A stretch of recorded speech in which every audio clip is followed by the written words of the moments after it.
The iPhone 6 was an unprecedented success for Apple. It made waves in the already stormy smartphone world, and without it, who knows where the fabled phone series would be today. It made a change so impactful that the company hasn't been able to top it since. The iPhone suddenly went from being a small and dainty phone to a competitive player in the large smartphone space. It introduced two versions, the small and the large, though with obviously a different naming scheme today, but it's still a pattern that we see in 2020. Apple sold 220 million iPhone 6 series handsets. That's almost 250 million. To put that into perspective, the next smartphone on the top sold list is the iPhone 8 series with just 85 million. This thing was huge, and many people in 2020 still rock the iPhone 6 as their daily smartphone. But whilst the device was storied for its impact in the smartphone space, it was also infamous for the lingering issues that continue to be a problem for iPhone 6 and 6 Plus users to this day. Bendgate is probably the one that you're most familiar with. Technology YouTuber Unbox Therapy made a very viral video of himself bending the iPhone 6 Plus. The phone's weak point was around the volume buttons, and it was due to a poor quality metal being used in the internal chassis that lacked the rigidity required to battle with a fully grown adult male. The buzz behind this kind of fizzled out a few months down the line, however. Something that became more of a problem towards the later part of the iPhone 6 and 6 Plus's lives was something called touch disease. I'm sure a few of you have heard of it. I made a video on it back in 2017 as I experienced this issue firsthand.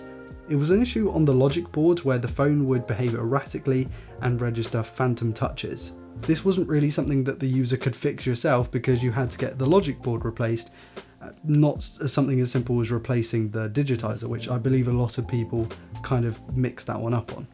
But without putting a complete downer on this video, we've got a lot to talk about when it comes to the design that was and still is continually used in 2020. The rounded edges and the flat front and flat back frame is something that is so easily visible even within the iPhone 11's design. It's really not difficult to tell that these phones were made by the same company, even when stripping back the logos.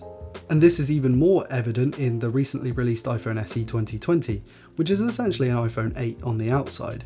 The design discrepancies between the iPhone 6 and the SE can really be narrowed down to a handful of things: a glass rear panel, the lack of a headphone port, and the Apple logo being moved down just a smidge, just down from the camera bump, and obviously a camera bump. We're going to be discussing usability of the iPhone 6 and the 6 Plus in 2020 in this video, though I might do something a bit more unique coming up a little bit later on.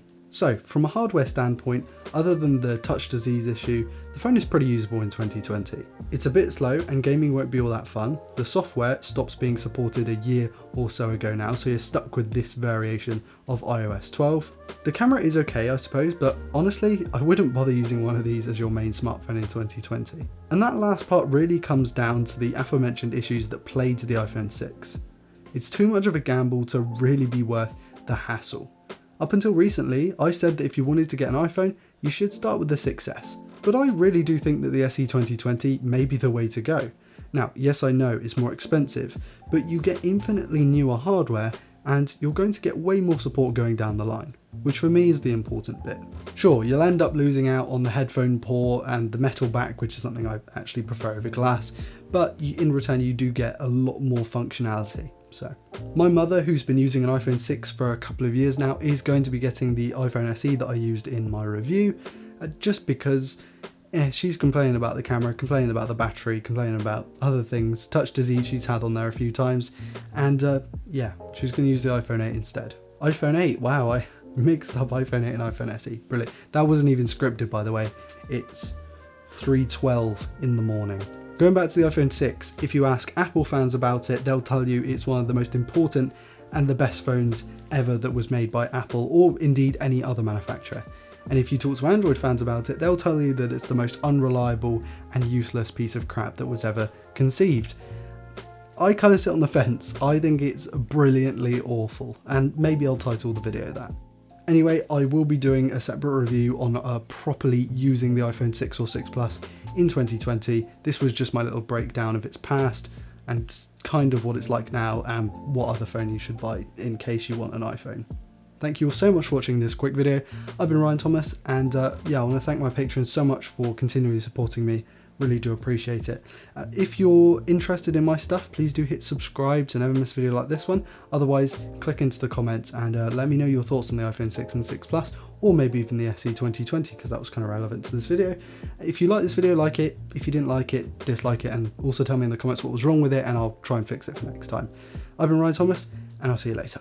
Peace. Also, thank you Noah for sourcing the phone in this video.